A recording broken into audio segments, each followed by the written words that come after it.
Misi, assalamualaikum. Iya, silakan masuk. Waalaikumsalam, Mbak. Selamat pagi, Iya, Mbak. selamat pagi. Langsung silakan duduk aja ya. Terima kasih. Iya. Cari tempat ternyamannya aja ya, Mbak ya. Ya. Oke. Selamat pagi, Mbak. Pagi. Ya, karena kita baru pertemuan pertama, baru ketemu juga. Jadi ada baiknya Mbak boleh nggak perkenalan diri dahulu? Oh, boleh. Terima kasih karena sudah mempersilahkan saya untuk memperkenalkan diri. Perkenalkan, nama saya Hikmah. Oh ya Mbak, sebelumnya ini saya kenal dengan Mbak Emma itu melalui media sosial. Oh gitu. Iya, melalui Iya. TikTok. Jadi kemarin videonya Mbak Emma itu lewat di beranda saya. Ketika Mbak Emma promosi konseling, Mm-mm. terus saya lihat, oh ternyata konselingnya bagus. Saya jadi tertarik untuk melakukan konseling dengan Mbak Emma. Terima kasih banyak loh Mbak atas pujiannya. Iya betul.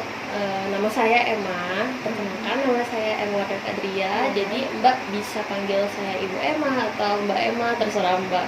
Sebenarnya saya mau ucapkan terima kasih banyak pada Mbak karena sudah memilih saya sebagai konselor kepercayaannya Mbak.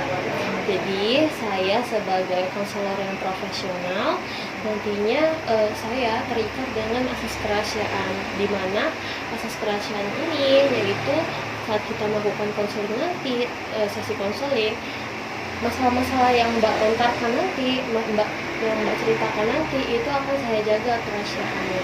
Begitu Mbak. Oke, baik Mbak. Oh iya Mbak, kemarin kan saya lihat tuh di video TikToknya Mbak tuh setiap melakukan konseling itu pasti ada kontraknya terkait durasi dan lain sebagainya. Itu bagaimana ya Mbak? Oh iya betul, itu namanya kontrak konselingnya.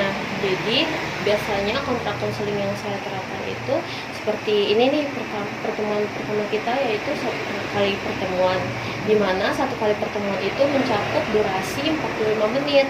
Selain itu, kontrak konseling yang biasa saya terapkan itu di dalam ruangan konseling ini adanya asas keterbukaan. Saya sebagai konselor tidak memaksa Mbak untuk menceritakan semua masalah Mbak. Jadi hal-hal yang menyangkut urusan pribadi, urusan privasi itu kembali lagi ke Mbak, apakah Mbak ingin menceritakannya atau tidak gitu. Gitu ya Mbak ya. Oke, di hujan di luar deras banget loh Mbak. Untungnya Mbak datang awal ya.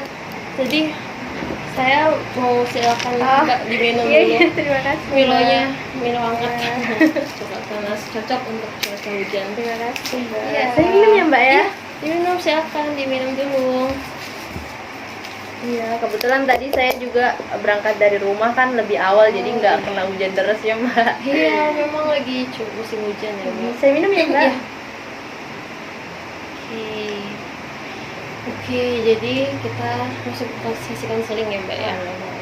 Jadi kira-kira hari ini apa yang bisa saya bantu ke Mbak? Oh iya, jadi gini Mbak, saya ngerasa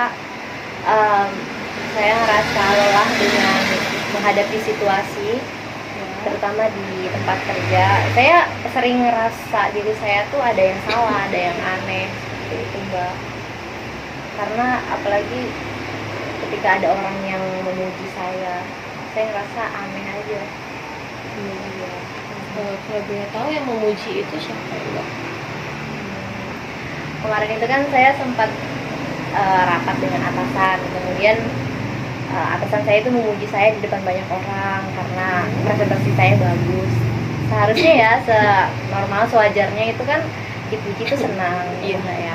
Jadi saya ngerasa malah aneh, ada yang nggak nyaman gitu Mbak dipuji di depan banyak orang, rasa aneh aja gitu. Jadi Mbak Hikmah merasa aneh, tidak nyaman ketika dipuji sama atasan.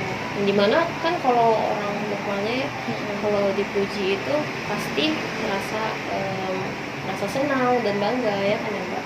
Iya Mbak.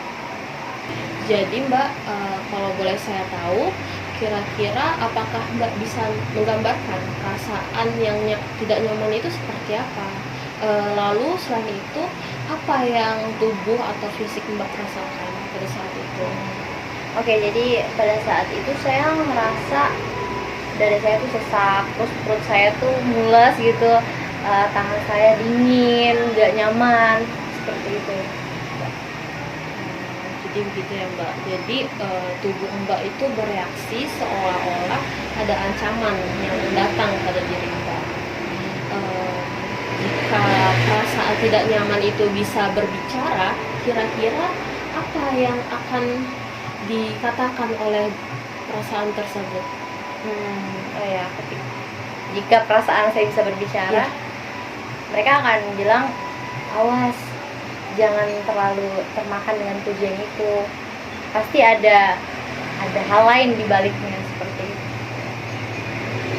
Berarti bisikan awas, jangan percaya, paling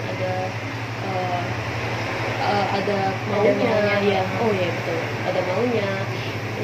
Kalau dari kacamata pandangan saya menilai bahwa Mbak menganggap pujian tersebut itu bukanlah hal yang tulus, melainkan ada hal tersirat yang ada di dalam pujian tersebut.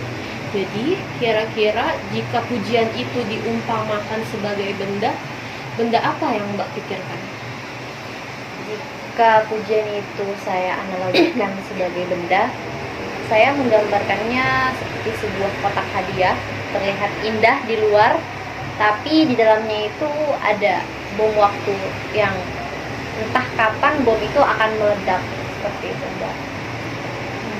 Begitu ya, kotak hadiah yang indah namun berisikan bom waktu.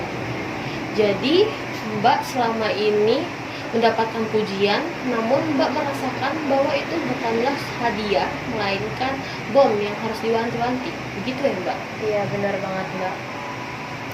Oke, lalu setelah itu, jadi pada saat Mbak mendengarkan pujian tersebut, apa yang Mbak lakukan setelah itu? Saya hanya mengangguk dan mengucapkan terima kasih aja sih Bu. Tapi itu sebenarnya saya jadi keingat masa kecil saya. Dulu saya pernah mendapatkan peringkat 1. Ya, anak-anak kan kalau dapat peringkat seneng, bangga gitu Bu ya. Jadi saya pengen buru-buru pulang, pengen ngasih tau ibu saya tuh dapat peringkat 1 gitu. Lalu saya bergegas pulang. Tapi apa yang ibu Mbak katakan pada Mbak? di situ ibu saya hanya tersenyum, tapi senyumnya itu berbeda, nggak kayak biasanya Mbak.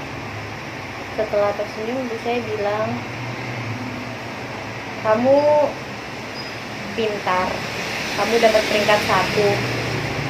Setelah ini kamu harus mengajari adikmu matematika sampai dia pintar.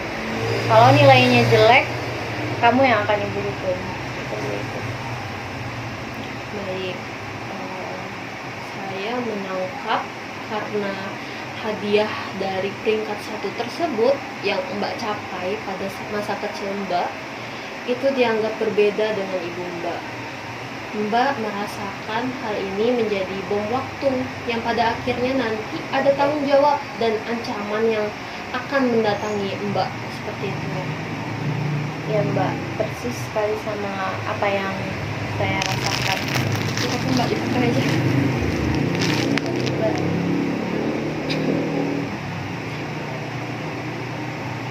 Tidak apa-apa Mbak. Bagian diri Mbak yang dulu itu sudah belajar tentang pelajaran yang amat krusial.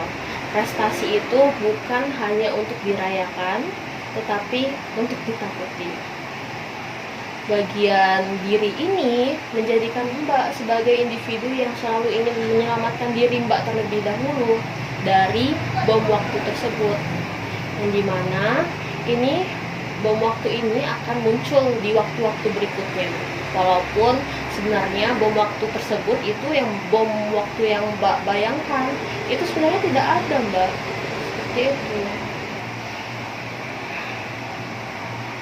Iya Bu, saya ngerasa udah lega dan sekarang saya ngerti kenapa saat saya menerima pujian itu saya malah ngerasa cemas, saya malah ngerasa takut, nggak nyaman. Padahal seharusnya saya ngerasa bangga itu mendapatkan pujian.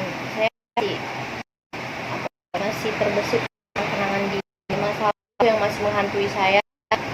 maksudnya hanya menjadi pelajaran bagi saya bahwa bom waktu itu tidaklah nyata. Baik Mbak, saya senang Mbak bisa menyadari hal itu. Ini itu merupakan langkah yang besar bagi Mbak. Mbak nggak perlu lagi melawan rasa cemas Mbak. Mungkin ketika rasa cemas itu muncul kembali, Mbak bisa merespon dengan lembut. Seperti dalam hati Mbak tanamkan dalam hati Mbak seperti, halo, aku tahu kamu berusaha untuk melindungiku. Terima kasih ya. Namun kali ini kita akan aman. Itu adalah contoh bagaimana cara Mbak untuk menguatkan diri Mbak. Baik Bu, saya coba meyakinkan diri saya bahwa saya aman. Bagus Mbak. Proses ini perlu diumpamakan dengan membuka gudang yang telah lama terkunci, sehingga kita ini memerlukan waktu yang panjang agar Mbak bisa pulih sepenuhnya. Mbak harus dalam kehidupan sehari-hari. Jika kehidupan sehari-hari itu nantinya kita akan melewati lagi, minggu depan itu bagaimana cara Mbak bisa berubah atau bagaimana cara kita melihat peningkatan yang terjadi pada diri Mbak, seperti itu. Baik Ibu, terima kasih karena sudah memberikan afirmasi positif kepada saya. Jujur itu membuat saya ngerasa lebih lega, udah menceritakan permasalahan saya kepada Mbak. Mungkin di pekan depan saya boleh menjadwalkan pertemuan dengan Mbak lagi. Ya, boleh banget Mbak. Seperti biasa dengan sesi konseling kita, di mana sesi satu pertemuan itu dibataskan dengan durasi 45 menit seperti itu. Boleh banget Mbak. Saya tetap tunggu perubahannya Mbak. Semangat ya Mbak. Mbak, terima kasih. Ya, terima kasih juga Mbak karena sudah datang konsultasi ke saya. Jadi sudah 40 menit. Kita akhiri Mbak. Iya Mbak. Oh ya Mbak, nanti sebelum kita mengadakan pertemuan, saya boleh hubungi Mbak Oh, boleh banget. melalui Iya. WhatsApp ya. Nanti mungkin setelah ini saya berikan telepon saya ya. Oh iya. Terima kasih banyak Mbak. Iya, saya terima kasih Iya. Mbak karena sudah menerima saya dengan apa ya, sudah mau mendengarkan cerita saya. Iya. Karena itu udah kewajiban saya Mbak sebagai konselor, di mana menerima semua pernyataan masalah dari kalian. Oh ya Mbak, saya boleh pamit ya Oh, Mbak, iya. soalnya di sini mau ada Oke, pertemuan iya. lagi. Hati-hati di jalan Iya. ya Mbak. Terima kasih. Ya terima kasih Mbak Emma. Silakan.